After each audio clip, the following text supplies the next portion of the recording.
ฝันเห็นทุกคืนนอนสะอื่นทุกคืนวันตื่นขึ้นมาจนซึมเป็นสาลืมลางหน้าสีฟันรักเขาจนหมดต้องรันทดนอนจาบานมีแต่เธอคนเดียวถูกมัดเดียว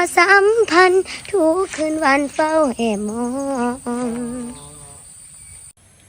สบายดีพี่น้องสวัสดีค่ะพี่น้องจ้ามื้อนี้ก็มาพบกับซ่องเบาดอนสาวตูบีคือเก่าเด้อ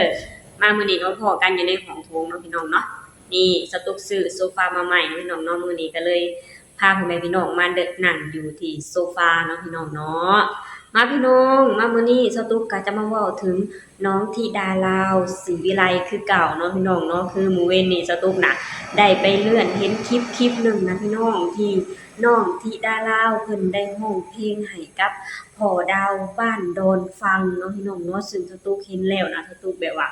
ขนลุกเลยนะพี่น้องซึ่งแบบว่าเด็กน้อยคนนี้นะคือมีพรสวรรค์แท้เนาะพี่น้องเนาะคือแบบว่าได้รับโอกาสทุกช่องทางเลยเนาะพี่น้องเนาะซึ่งพ่อดาวบ้านดอนนี่เพิ่นเป็นนักแต่งเพลงที่ค่อนข้างดังเนาะพี่น้องเนาะซึ่งเพิ่นเองก็ได้เคยแต่งเพลงให้กับแม่ฮันนี่เนาะพี่น้องเนาะคือแบบว่า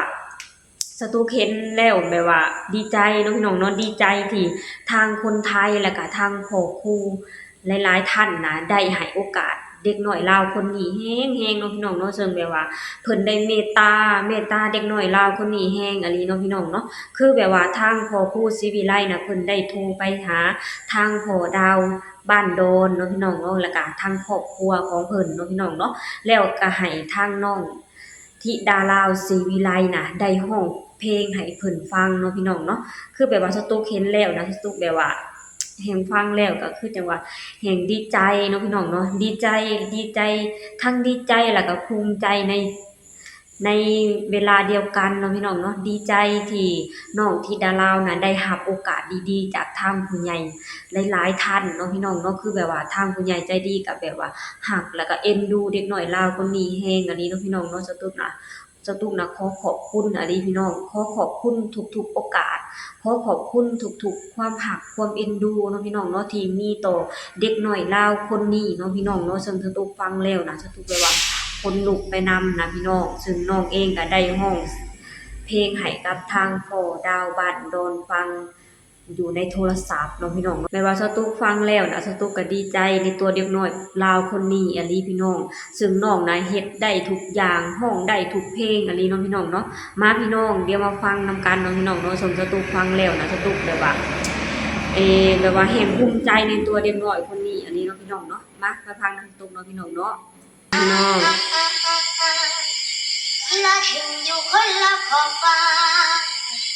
แต่ใจอยู่ติดกันจิตจะสั่นนอนนึกเป็นห่วงหลายจนวายวุ่นละคิดฮอดคุณเศร้าชาหัวอกสาวเช้าน่ารักถึงฟ้าสายลายลงยานตะวันเป็นคนยานที่มีคู่ไว้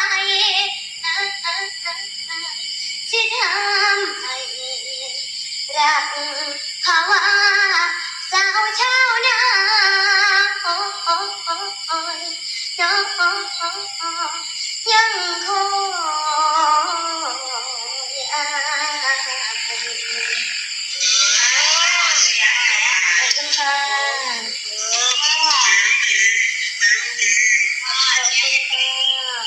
อันที่พ่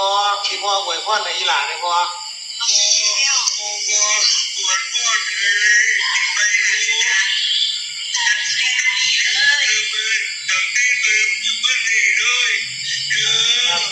สาธุ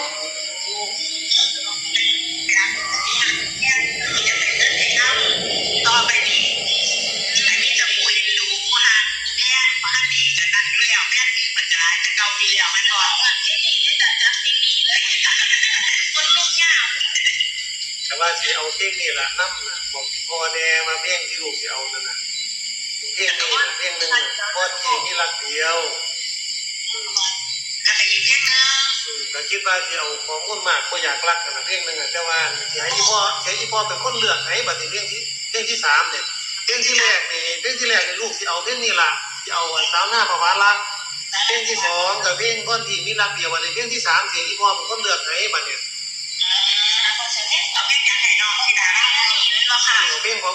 แม่ฮันนี่ล่ะอีพ่อให้อีพ่อเป็นคนเลือกพอจะเพลงใดเพลงนี้โอ้ยโอ้เพลงนี้พอจะเลือกเพลงใดได้อีกก็สิมีน้ำตาโด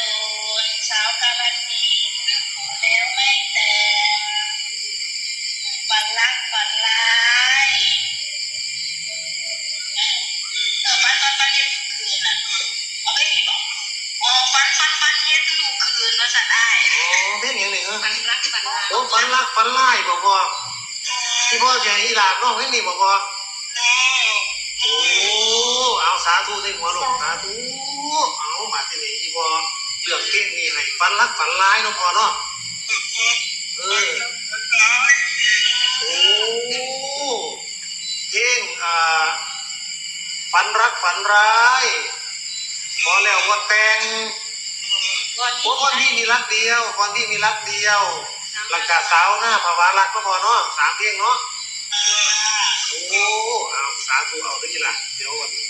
เข้าวันที่27จะไปกองกราบที่บ่เป็นทางการเอา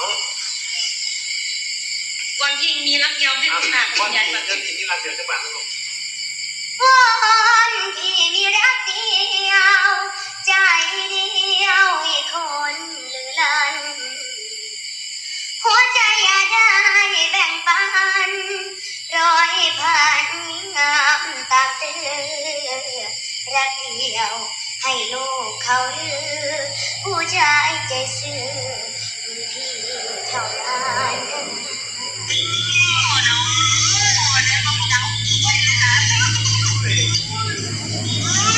คนที่รักจริงอย่าเชื่อใครๆเขาไปคนที่ให้รักฉันทุกวันเช้าเย็นเป็นเปี่ยมรักแท้ใช่รักเทียมไม่มีเหลี่ยมหวังหลอกลวงกันเป็นตะได้บ่พอเป็นตะคือดอกเนาะ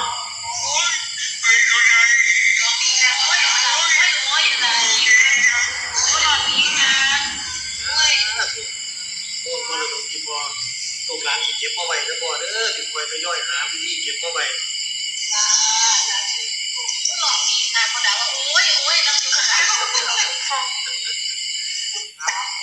3เพลงแม่3เพลงเด้อลูกตาดูแลอีพ่อเนาะดูแลอีพ่อไปนำดูแลพ่อไปนำสลายอีหลาน้องมาที่หลาดังมื้อนี้ก็ได้มีแต่เงินล้านเงินแสนอยู่ลูกเด้อโอ้ยให้เป็นล้านๆหมู่เขานะลูกเนาะแต่ลูกเขาว่ามันกินมันบ่ปล่อยกินดอกลูกมันบ่ปล่อยกินเพราะว่าสืบสารเรียกเงินครับเดี๋ยวสักหน่อยคืออ่อนในลูกคือทันดีอ่อนนี่เอาธรรมดาพี่น้องเด็กน้อยคนนี้ห้องเพลงหยังก็เป็นตาฟังเป็นตาม่วนไปเบิดเนาะพี่น้องเนาะสตุกเห็นแล้วก็โอ้ยเด็กน้อยคนนี้นี่เสียงก็ค่อนข้างมีพลังเนาะพี่น้องเนาะห้องเพลงนี่หยังก็ม่วนไปหมดเนาะพี่น้องเนาะซึ่งน้องเองก็ได้ห้องเพลงน่ะให้ทางพ่อดาวบ้านดอนฟังเนาะพี่น้องเนาะซึ่งทางพ่อบ้านดอนเพิ่นก็แบบว่าฟังแล้วก็แบบว่าเพิ่นก็ฮักแฮงฮักแล้วก็แฮงเอ็นดูเด็กน้อยคนนี้เนาะพี่น้องเนาะจนเพิ่นก็ได้อวยพรเนาะพี่น้องเนาะอวยพรขอให้น้องที่ดาลาวน่ะดังคือกับแม่ฮันนี่เด้อซั่นโอ้สตุฟังแล้วสตุก็ซาบซึ้งใจแทนเนาะพี่น้องเนาะที่มีทางผู้ใหญ่ทางฝั่งไทยน่ะได้ให้โอกาสเด็กน้อยคนนี้อย่างแบบว่าหาที่เปรียบเปยบ่ได้เนาะพี่น้องเนาะซึ่งแบบว่าทางเพิ่นเองก็เพิ่นได้อวยพรเนาะพี่น้องเนาะได้อวยพรให้ทางน้องธิดาลาวน่ะดังคือแม่ฮันนี่แล้วก็เพิ่นก็ได้เว้ามาว่าทางแฟนคลับของแม่ฮันนี่ก็ค่อนข้างหลายเนาะพี่น้องเนาะแฮงน้องธิดาลาวน่ะมาร้องเพลงของแม่ฮันนี่นี่ก็สิแฮงดังขึ้นไปใหญ่เนาะพี่น้องเนาะได้พวงมาลัยเป็น10ล้าน20ล้านพุ่นล่ะเพิ่นเนาะพี่น้องเนาะสตูเห็นแล้วสตูก็ดีใจเนาะพี่น้องเนาะดีใจแฮงเนาะพี่น้องเนาะสิแบบว่าน้องจะได้ ดังขึ้นไปอีกระดับหนึ่งแล้วเนาะพี่น้องเนาะสตุกซึ่งสตุกเองก็ติดตามน้องนี่ทุกฝีก้าวเลยเนาะพี่น้องเนาะสตุกเห็นความพัฒนาของน้องแล้วสตุกก็แบบว่าภูมิใจเนาะภูมิใจในตัวเด็กน้อยคนนี้นะพี่น้องแฮงเบิ่งคือจังว่าแฮงความพัฒนานี่ก็คือจังว่าแฮงไปเรื่อยๆเนาะพี่น้องเนาะซึ่งเพิ่นเองก็ได้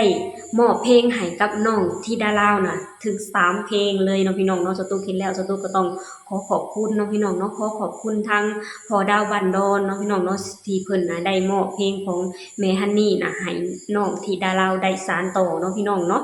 จังได๋ก็สตุกก็จะคอยติดตามเบิ่งเนาะพี่น้องเนาะแล้วก็จะรอฟังเพลงที่น้องธิดาลาวได้ร้องเพลงของแม่ฮันนี่คือเฮาหลายๆคนทั้งคนลาวแล้วก็คนไทยเนาะพี่น้องเนาะมาช่วยกันเป็นมาช่วยกันเอาใจช่วยแล้วก็เป็นกำลังใจให้น้องธิดาลาวเนาะพี่น้องเนาะขอให้น้องร้องเพลงของแม่ฮันนี่ออกมาอย่างดีแล้วก็อย่างโด่งดังคือกันกับแม่ฮันนี่เนาะพี่น้องเนาะสตุกเองก็จะคอยติดตามน้องอยู่ตลอดเวลาเนาะพี่น้องเนาะก่อนอื่นหมดสตุกก็ต้องขอขอบคุณทางพ่อครูศรีวิไลเนาะพี่น้องเนาะที่เพิ่นได้ยื่นโอกาสดีๆให้กับน้องธิดาลาวเนาะพี่น้องเนาะโอเคพี่น้องสำหรับคลิปนี้สตุกก็จะขอจบลงเท่านี้ก่อนเด้อฝากให้พี่น้องช่วยกดไลค์กดแชร์กดติดตามในช่องบ่ดอนสาวตุกเด้อสบายดีสวัสดีค่ะ